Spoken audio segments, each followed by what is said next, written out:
Hey everyone, this is Unlock24, and before we go any further, I want to remind you to keep your phone vertical and click that full screen icon on the bottom right. Now, today I'm gonna be showing you a Silent Magician level 8 deck with the second magician that I got yesterday. But let me go ahead and trade in this SR ticket that I just got. Now, I do need another insight. Now, if you're like me and you only have like one insight and two spirits. For now I have one insight and two spirits. What I'll do is I'm gonna get a second insight, but after that I'm not gonna waste any of my tickets getting them, because I'm pretty sure in the next event you'll either get one of them, one or the other for free with the next Joy event. So I'm gonna go ahead and stay at two, and leave it at that. But anyways, let's go ahead and get into the deck. Alright, so I'm running two Silent Magician level 8s, one Chiron the Mage, three Sergeant Electro, one Amazonas Sage, three Silent Magician level 4, three enemy controllers, three level ups, one Divine Wrath, and two Mirror. So basically, what you want to do is just have your level 4 out, activate level up, and get into your Silent Magician level 8. And as soon as you do that, it's just basically a waiting game. You wait for you get the Sergeant Electro. You just have to wait until you get him. Do not attack if you don't have the Sergeant Electro, or a Chiron the Mage, where you can discard an extra level up. Or if you have an Amazonas Sage, you can just try to attack and try to destroy the back row. But if you don't have any of those, I highly recommend that you don't attack, because otherwise your Silent Magician level 8 is just going to get destroyed. And overall, the deck is decent. I'm not going to say it's great, because it's not. I'm playing it in Platinum 2, and so far I've been trashing everybody. But I think I lost twice to really bad hands, where I drew like two level ups and like two mirror walls, and then the next card was an enemy controller. So I did lose a couple of them with the deck, and I'll show you. Well, let me go ahead and show you first what the biggest weakness of the deck is. I think this is a loss. Hopefully, I didn't record over it, because it's gonna be a sad day if I didn't save that loss. Because that loss was epic at how fast I lost.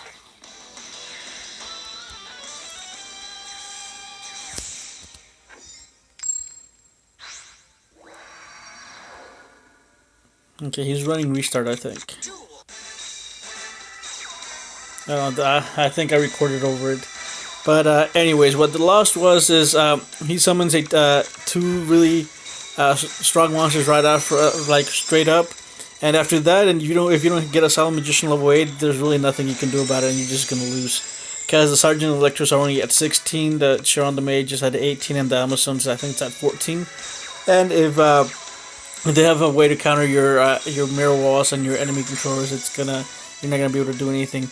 And this is one of the earlier versions that I was playing around with, where I had the Super Rush Headlongs, but I ended up taking it out for the enemy controllers. And I did take I think on this version I had a Sphere Karibo also, and I took those out for the Mage and the Amazon.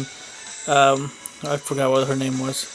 The Divine Wrath was super good, and I wish I had a second one, because it kind of, one of the weaknesses of the Silent Magician level 8 is that if you attack into an effect monster, and if that happens to be like a Yomi ship or a Hane or a Gale Lizard or something that's gonna bounce or destroy your Silent Magician level 8, you're done after that. And what the Divine Wrath, it prevents that, and unfortunately I only have one, and if I had a second one or a third one, I'd probably run all three of them, because that's the major or the biggest weakness that the deck has.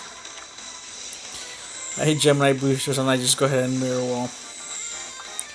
The deck's a bit expensive, and if you don't have the cards, I don't suggest that you go out of your way to get them.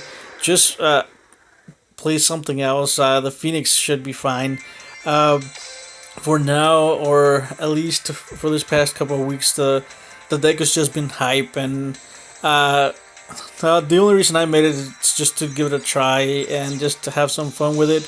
But overall, it's not really that competitive. I think if you want to be a little bit more competitive, just run the red eyes with two insights and two spirits. If you don't have the three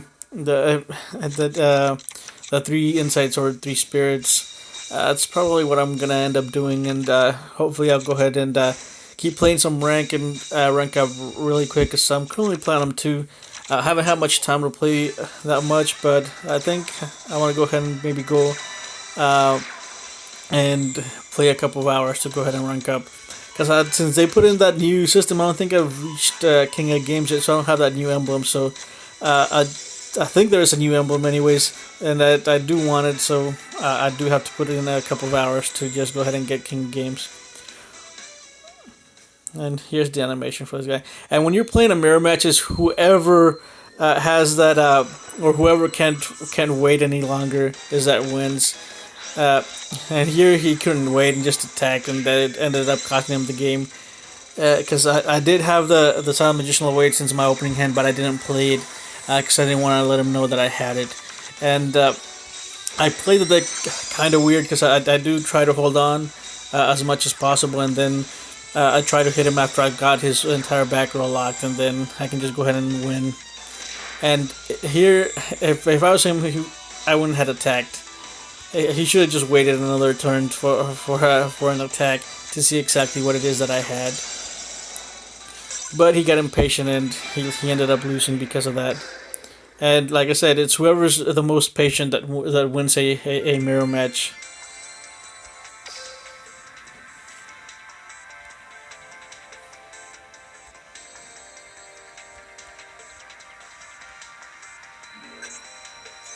Let's see what this is. Alright, Seto Kai-Bomb. Don't remember what he was playing, but we'll figure it out. Alright, I'm going first.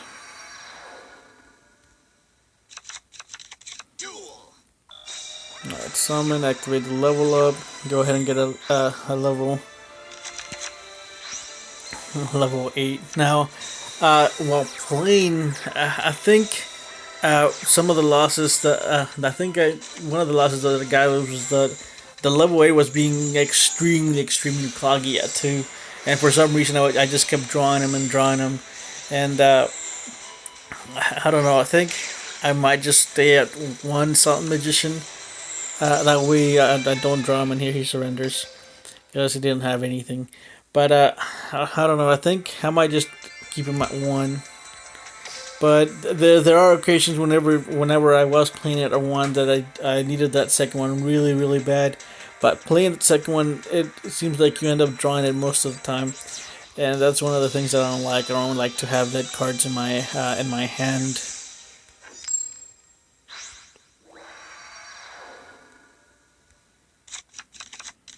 Alright, so here I accidentally clicked restart. I wanted to keep that hand because I did have Electro on the Amazon.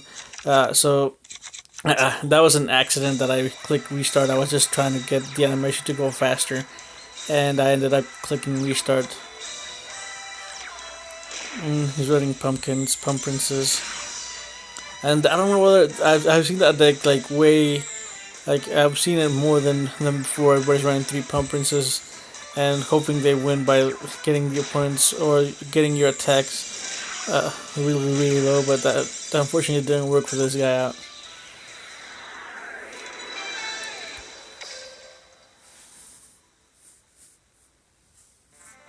Right on the last one.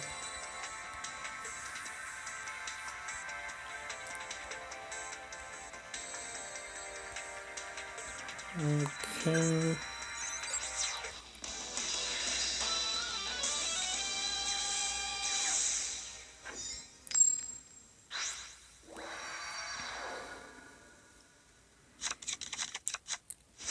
Alright, he's running restart, and I think overall, everybody, if you're gonna be playing against Yukimura, they're all running restart now instead of Grandpa's card, because Grandpa's card isn't that great.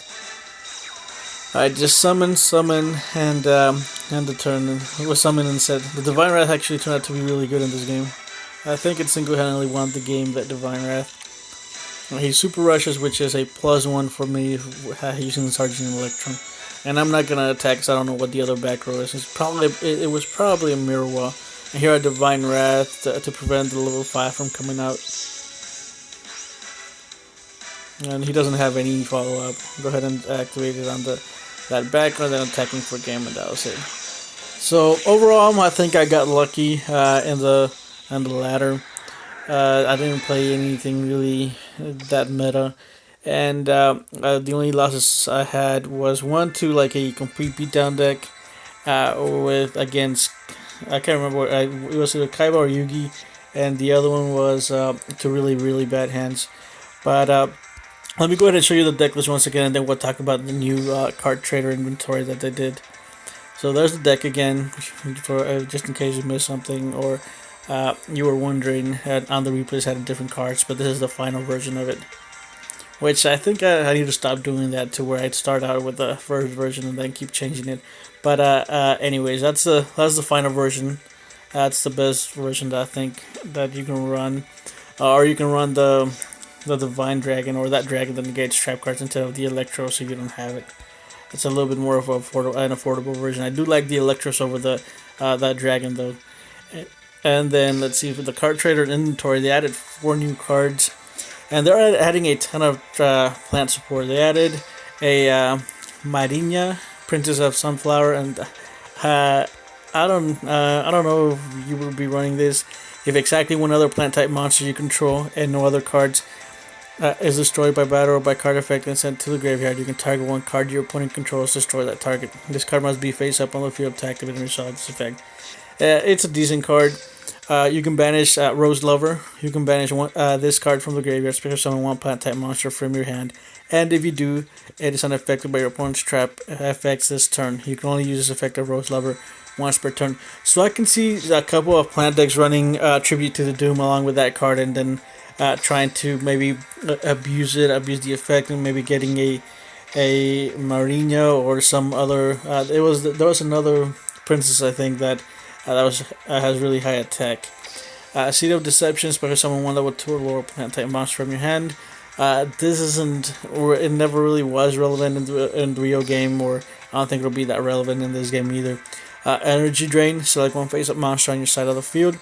Increase the attack and defense of that monster by an amount equal to the number of cards in your opponent's hand times 200 points into the end phase. There's better trap cards out there. I would suggest that you skip this one, save the gold, use it for something else.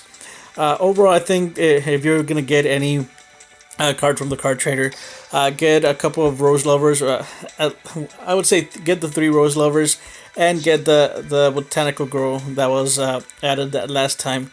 And then you should be set with one of the princesses from the booster pack.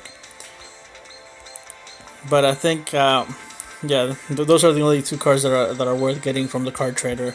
Other than that, I think you'll be just wasting your gold. But anyway, that's it for today. If you have any questions or comments, go ahead and leave them down in the description, not description, but in the comment section below. And if you enjoyed the video, go ahead and leave a like. If you dislike it, leave a dislike. And if you do enjoy my content, I would truly appreciate if you subscribe. And I'll see you guys next time.